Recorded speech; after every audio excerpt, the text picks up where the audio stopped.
अपने जहाज में आए झांसी। आपको मालूम है कि वो जहाज कितने रुपए का है? 8,000 करोड़ का वो जहाज, वो एक जहाज प्रधानमंत्री जी का है। उस जहाज में वो यहाँ आते हैं भाषण देने के लिए, लेकिन आपकी आय नहीं बढ़ा पाते। उस जहाज में आते हैं लेकिन किसानों का कर्ज माफ नहीं कर सकते। आपको मालूम है कि किसकी प्रधानमंत्री जी के बड़े बड़े उद्योगपति मित्रों की आय कितनी है? प्रतिदिन 10,000 करोड़ रुपए कमाते हैं और आप 27 रुपए में कमा रहे हैं और आपके लिए ये सरकार कुछ नहीं कर रही है। आपने देखा कि कांग्रेस की सरकार जब थी तब बुंदेलखंड में एक विकास का पैकेज आया था, उसके जरिए बहुत कार्य किए गए थे। हम ये सब परिस्थितियों को देखकर हमने ये तय किया है कि अगर हमारी सरकार आएगी तो किसानों का पूरा कर्जा माफ किया जाएगा। आपने छत्तीसगढ़ के मुख्यमंत्री जी से सुना कि उन्होंने कितने कर्ज माफ किए हैं छत्तीसगढ़ में। इससे पहले देश भर में 72,000 करोड़ रुपए का कर्जा कांग्रेस पार्टी ने माफ कराया। आपको गेहूं और धान का जो दाम है वो 2,500 रुपए आपको मिलेगा अगर हमारी सरकार आएगी। हमने ये भी तय किया है कि सबकी बिजली का बिल हाफ किया जाएगा। कोरोना काल में कई ऐसे लोग थे, खास तौर से जो छोटे दुकानदार और छोटे कारोबार चलाते हैं, जिनको बिल भरनी पड़ी लेकिन कारोबार बंद हो चुका था। जिन परिवारों को सबसे ज्यादा आर्थिक मार कोरोना के समय मिली, जिनको जो सबसे ज्यादा गरीब हैं, जिनके छोटे छोटे कारोबार बंद हुए, उनके लिए अगर कांग्रेस की सरकार आएगी तो 25,000 रुपए दिए जाएंगे ताकि वो फिर से अपने पैरों पर खड़ा हो सके। हमने तय किया है कि 20 लाख सरकारी रोजगार दिलवाएंगे और अगर कोई भी बीमारी हो, कैसी भी बीमारी हो, तो 10 लाख रुपए तक सरकार इलाज कराएगी।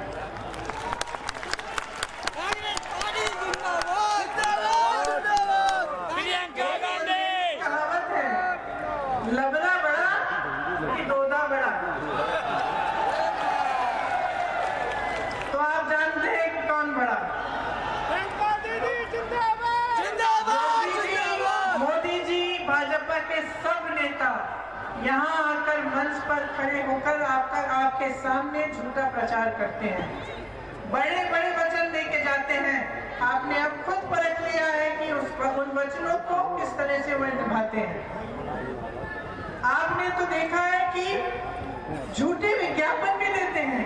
अब कल ही आपने देखा होगा, मोदी जी गए, उद्घाटन किया उन्होंने, जेवर में एक बहुत बड़ा एयरपोर्ट बनेगा, हवाई अड्डा बनेगा। तो सब अपनी सोशल मीडिया पे, जितने भी इनके नेता हैं, सब फोटो लगाने लग गए। सबने देखा कि बहुत बढ़िया है जेवर का एयरपोर्ट, पता चला चीन की फोटो है। और नोएडा में शिलान्यास करने गए थे, चाइना के एयरपोर्ट की फोटो लगाते हैं, अमेरिका की फैक्ट्रियों की फोटो लगाते हैं अपने विज्ञापनों में, आंध्र प्रदेश के बांध की फोटो लगाते हैं। तो इनको तो कोई परवाह ही नहीं है कि सच्चाई बोलनी चाहिए जब जनता के सामने आते हैं। मोदी झूठ बोलता है, हो रहा है, समझ नहीं पा रहे हैं कि आपके प्रति कोई जवाबदेही है उनकी।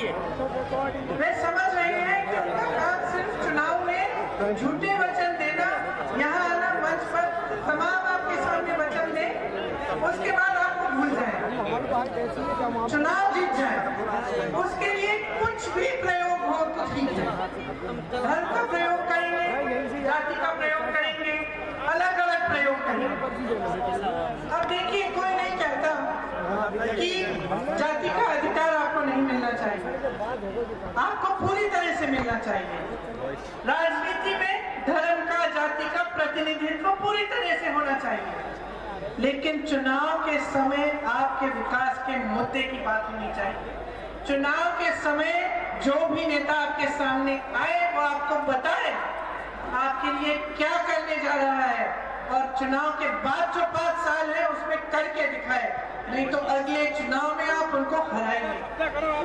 ये बात जब तक आप नहीं समझेंगे, जब तक आप अलग अलग तरह की राजनीति के जाल में आप फंसे रहेंगे, तो आपका विकास नहीं होगा। कुछ भी कह सकते हैं, चुनाव जीत के जाएंगे, उसके बाद हम भूल जाएंगे, तो किसी को परवाह नहीं, कोई हमसे जवाब नहीं मांगेगा। मैं आपसे ये कहने आई हूँ, यहाँ आपकी अपनी शक्ति एक बहुत बड़ी शक्ति है, इसे पहचानिए, जवाब मांगिए और मुद्दों पर मांगिए। अगर सिंचाई का पानी नहीं है तो क्यों नहीं है? अगर बड़े बड़े हवाई जहाजों को खरीदने का पैसा है, हजारों करोड़ है, तो आपके बकाए माफ क्यों नहीं हो रहे हैं? अगर उद्योगपति, बड़े बड़े उद्योगपति मित्र जो है भाजपा के, अगर हजारों करोड़ कमा रहे हैं हर रोज, तो आप 27 रुपए क्यों कमा रहे हैं? आप कब पूछेंगे ये सवाल? कब तक आप ये नौटंकी देखते रहेंगे अपने सामने कि आपके सामने झूठ बोला जा रहा है, खोखले वचन दिए जा रहे हैं आपको, और आप चुप बैठेंगे? मैं जानना चाहती हूँ आपसे, क्या आप आवाज उठाने के लिए तैयार है कि नहीं? अपना हक मांगने के लिए तैयार है कि नहीं? तैयार है, तैयार है। आपके हक हैं। यहाँ का पान प्रसिद्ध है, इसको बढ़ाने के लिए, इसका व्यापार बढ़ाने के लिए क्या किया गया है? जयपुर की खादी के लिए क्या किया गया है? बनवा सागर की अदरक के लिए क्या किया गया है? मौलानी पोपुर की टेरिकॉट के लिए क्या किया गया है? जालौर के मटर के लिए क्या किया गया है? बुंदेलखंड की मूंगफली के लिए क्या किया गया है? कोई योजना बनाई है कि आप जब उसका व्यापार आगे बढ़े? कोई उद्योग बनाए हैं उन्होंने नए? गौरा पत्थर यहाँ का सोना है, और यहाँ क्या हो रहा है? बड़े बड़े पूंजीपति लूट रहे हैं इसको। इनकी जो नई खनन की नीति है भाजपा की, इससे रॉयल्टी बहुत महंगी हो चुकी है।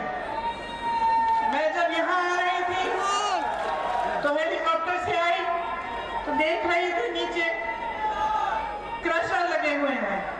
मुझे बताया गया कि यहाँ पे कम से कम 450 क्रशर होते थे, आज 50 से 60 बचे हैं।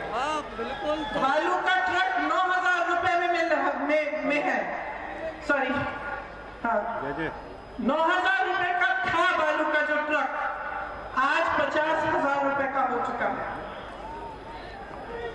कारोबार पूरी तरह से बर्बाद हो गया है, हजारों मजदूर बेरोजगार हैं। ढाबा का जो व्यवसाय होता था, खनन के चलते अच्छा चलता था, उसको नुकसान हुआ है। इसके साथ साथ बुंदेलखंड के सब भैया बहनन को राम राम, और सब मोड़ियन को बहुत बहुत प्यार। हमारे विभाग की हमको आधा उधर रानी लक्ष्मीबाई, झलकारी बाई, महाराजा छत्रसाल, दीवान हरदौल, राष्ट्र कवि मैथिली शरण गुप्त, स्वामी ब्रह्मानंद महाराज की महान और वीरों की धरती पर आवे तो मौका मिलो। महोबा वालों, यहाँ आकर मुझे बहुत खुशी हो रही है, और एक तरह से थोड़ा दुख भी है। 2 हफ्ते पहले मैं आप ही के बुंदेलखंड में ललितपुर गई थी। मैंने सुना कि 2 किसानों ने आत्महत्या की है, और 2 किसानों की मृत्यु खाद की लाइन में खड़े खड़े हो गई। तो मैंने सोचा कि मुझे जाना चाहिए, मिलना चाहिए। और जो मैंने देखा, जो मैंने सुना, उससे मुझे खास तौर पे बुंदेलखंड के लोगों के लिए बहुत दुख हुआ। जब मैं वहां पहुंची तो एक छोटे से घर में उन किसानों के परिवार के सदस्य बैठे थे। मैंने उनकी विधवाओं से बात की, उनकी बेटियों से बात की, उनके भाइयों से बात की। पता चला कि सिंचाई का पानी नहीं मिल रहा था। अचानक 2-3 दिनों के लिए अच्छी तरह से बारिश हुई। जब बारिश हुई तो बहुत खुश हो गए थे। उन्होंने सोचा कि अगर अच्छी खाद डाल दूं तो फसल अच्छी तरह से उग जाएगी। तो खाद वितरण केंद्र में गए। वहां पे उन्होंने लाइन लगी थी, लाइन में खड़े हो गए। 2-3 दिन लाइन में खड़े रहे, घर नहीं आए, कुछ खाने को नहीं मिल रहा था, जो भी आसपास मिल रहा था वो मिल गया, पीने को पानी नहीं मिला। लाइन में खड़े खड़े उनकी मृत्यु हो गई। जो 2 किसानों ने आत्महत्या की वे भी लाइन में खड़े खड़े मायूस हो गए, खाद खत्म हो गई, उनकी बारी नहीं आई। 2.5 लाख 3 लाख का कर्ज था। घर आए, कुछ कहा नहीं किसी से, चुपचाप से चले गए दूसरे कमरे में, आत्महत्या कर। बाद जब हम खाद के केंद्र में, वितरण केंद्र में गए तो वो सरकारी केंद्र बंद पड़ा था। 2 प्राइवेट केंद्र खुले थे, उसमें लाइनें लंबी लंबी लगी थी। खाद नहीं मिल रही है, मटर, चना, गेहूं का दाम नहीं मिलता, सिंचाई के लिए पानी नहीं है। भूपेश बघेल जी ने कहा कि आवारा पशु की जो समस्या है वो सिर्फ उत्तर प्रदेश में नहीं है, सिर्फ बुंदेलखंड में नहीं है, छत्तीसगढ़ में भी थी।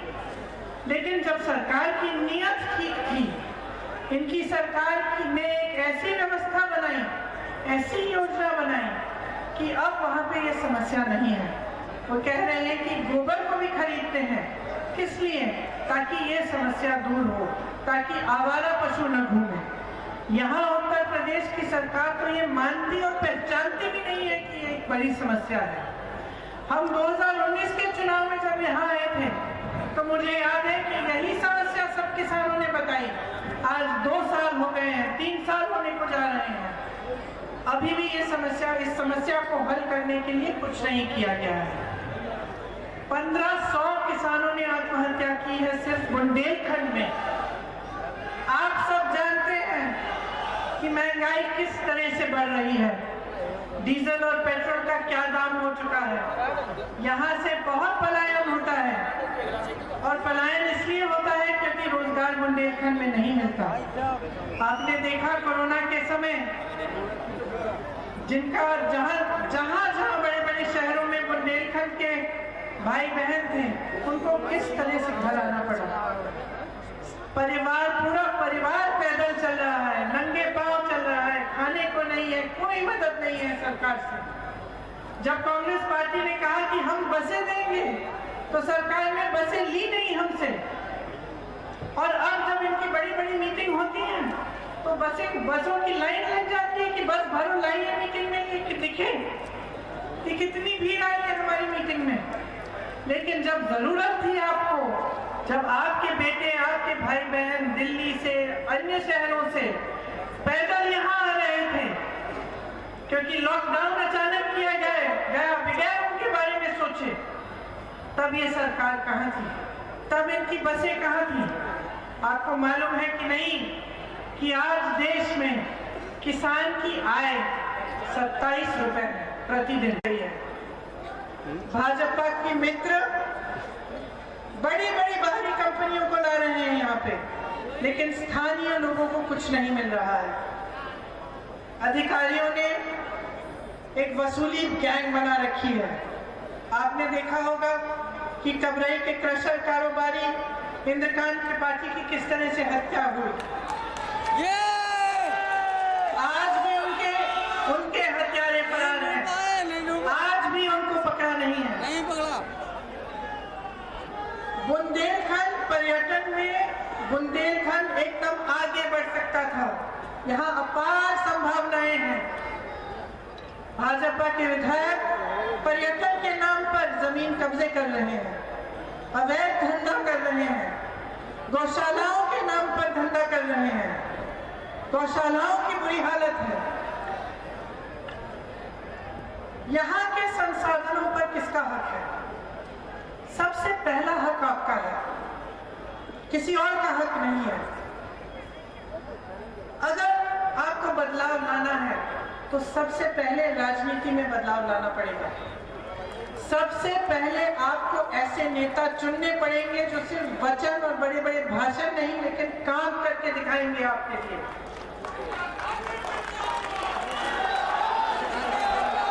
हमने ये तय किया है कि बुंदेलखंड के लिए स्थायी बुंदेलखंड विकास का बोर्ड होना चाहिए।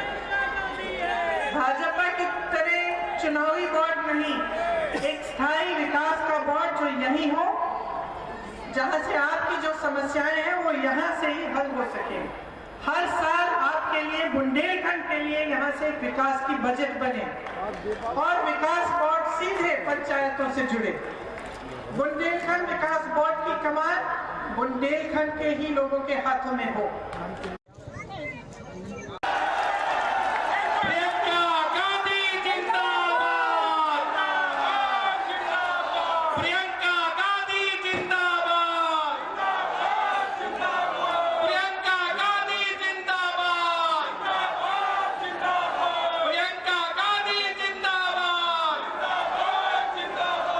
बुंदेलखंड पहुंची प्रियंका गांधी ने यकूत संपदा का धनी बुंदेलखंड को भाजपा की गलत नीतियों का शिकार बताया। की होगी 40% भागीदारी, किसानों के होंगे कर्ज माफ।